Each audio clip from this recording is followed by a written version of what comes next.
guys, welcome! In this video, we'll take a look at the big changes coming in the Abyssal Lake episode update in Ragnarok M Eternal Love. This includes the opening of the Abyssal Lake open world map, the arrival of the Nameless hero class, the launch of the skill inheritance system, and a lot more. This update will drop after the scheduled maintenance patch in C, Global, and EU servers this month of June.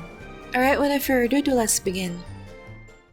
First up, we have the opening of the Abyssal Lake open world map. This is the home of the dragon race and where you can find the Yggdrasil tree. We already talked about the attributes of the new monsters lurking in this region, as well as the materials, cars, and headwear blueprints that they drop in one of my previous videos. If you haven't watched it yet, I have the video link in the description box below.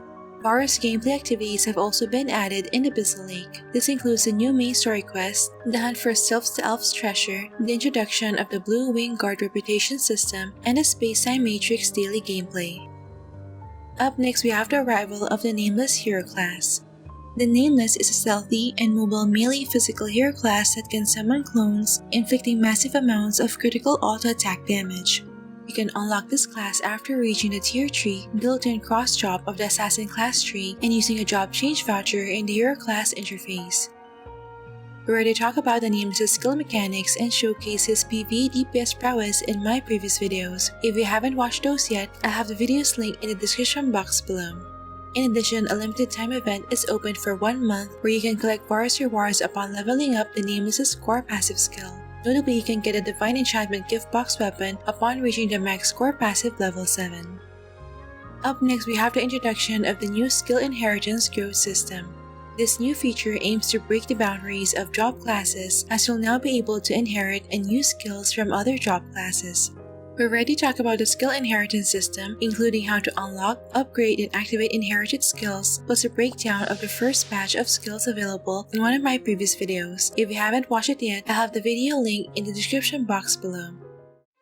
Up next, we have the changes to the advanced Rune System. The system has been streamlined where you can now upgrade runes directly to increase their values and unlock their second and third line effects more efficiently. To do this, you'll need rune crystals for star runes and rune shards for S runes. Both materials can be obtained from dismantling unused runes. The amount of materials required depends on how many gold stars the rune already has, as shown in this table. For example, if a star rune already has a gold star on its numerical value, you'll only need 150 rune crystals to activate the second line effect. Another example is if a grade S rune already has its second line unlocked, then upgrading the first line value to gold star will cost 1,800 rune shards. Just keep in mind that the star up of the numerical values are capped at 80%. You can also use rune crystals and rune shards to purchase star runes and grade S runes of your class. This makes it much easier to level up the core passive skill of hero classes.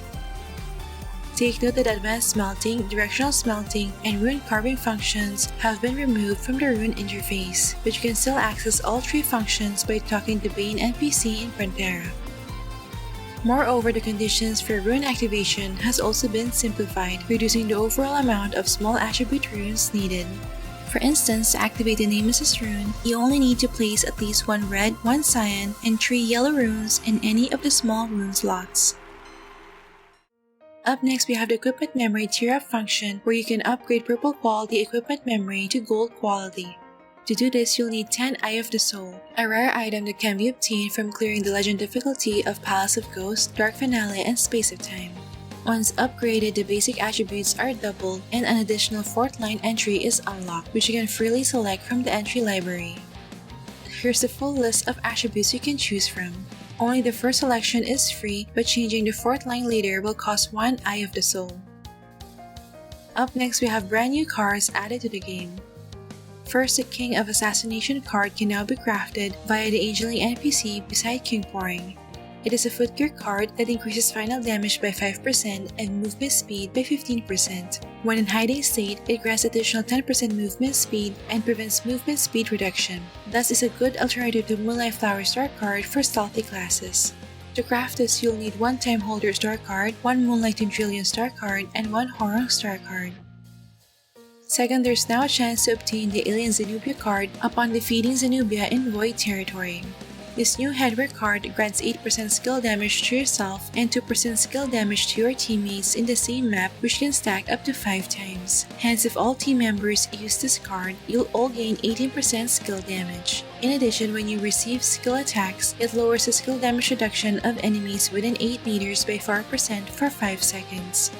And third, brand new monsters in Abyssal Lake will drop new cards. We already talked about the effects of these new cards, including the Sakurai MVP card in one of my previous videos. If you haven't watched it yet, I have a video link in the description box below.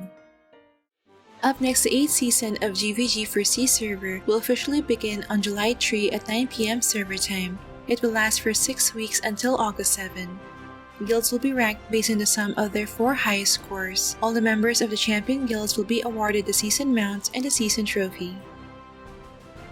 Up next, we have various quality of life adjustments and optimizations. First, the management of guild artifacts has been optimized. The guild leader can now retrieve and distribute guild artifacts by batch via the guild interface. They can also retrieve all guild artifacts with one click via Mr. Dragon NPC in the guild hall. Some restrictions related to guild artifacts have been removed, such as the cooldown for retrieving guild artifacts, the job check when distributing guild artifacts, and the limit on the number of times a guild artifact can be distributed per day. Second, the equipment memory system has been optimized. You can now easily view, equip, and replace your memories directly via the third tab of the equipment interface. Additionally, your selected memory setups can now be saved per class and per build in the Emir's notebook. Third, in the Greenwood Lake GVG map, the max HP of the sentry towers has been reduced to 1/3 of its current value. And fourth, the materials from the tiers of the Ancient City and Gafenia regions have been added to the Black Market NPC. Last but not least, we have a few recharge-related updates. First, the first-time double recharge reward will be reset. This means that the first top-up for each tier of BCC purchase will grant double the recharged BCC. Second, various BCC packs will be available that can help quick start building your the Nameless hero class. Job Lucky Bag, Rapid Growth Pack, and Hero Promotion Pack can be bundled together to get additional discounts of up to 26% if all 3 are purchased at the same time. And finally, there will be a raid for the following MVP cards in the card gacha machine. Notably, this is the first card raid up for Alien Zenobia card and Sakurai card. So those are all the big changes coming in the Abyssal Lake episode update in ROM. Which part of this update are you most excited about? Let me know your thoughts in the comment section below. Take note that you need to re-download the latest game client through the App Store or Google Play to be able to log into the game. After installing the updated game version, you'll get the following additional update rewards upon completing a board quest for the first time daily for 2 weeks. You may also check the links below for the full text patch notes and a download link to the game client. Alright, that's it for this video guys. Don't forget to like if you enjoyed watching this guide. If you're new here, I would love you to consider subscribing by hitting the subscribe button down below. I would love to have you back. Thank you for watching and see you in our next episode.